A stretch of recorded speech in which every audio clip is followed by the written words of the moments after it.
Crime બ્રાન્ચના police inspector R G જાડેજાની દોરવણી હેઠળ police sub inspector PN Rabari તથા ટીમના માણસોએ પેટ્રોલિંગ દરમિયાન મળેલી માહિતીના આધારે પંડ્યા બ્રિજ પાસે જ્યોતિ સર્કલ ખાતે એક સુઝુકી એક્સેસ મોપેડ સાથે ઈસમ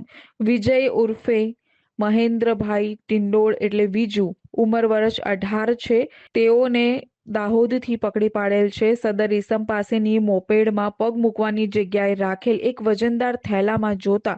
ગોવા સ્પિરિટ વિસ્કી બ્રાન્ડની 180 મિલી વિદેશી દારૂ ભરેલ બોટલ નંગ 137 કિંમત છે 15,755નો જથ્થો મળી આવેલ છે। આ વિદેશી દારૂનો જથ્થો વગર પાસ પરમિટે પોતાની પાસે રાખી મોપેડમાં હેરાફેરી કરતા મળી આવેલ હોય, જેથી આ વિદેશી દારૂનો જથ્થો અને એક્સેસ મોપેડ મળી કુલ ₹35,755નો મુદ્દામાલ પોલીસ દ્વારા કબજે કરવામાં આવ્યો છે અને આગળની કાર્યવાહી હાથ ધરાઈ છે।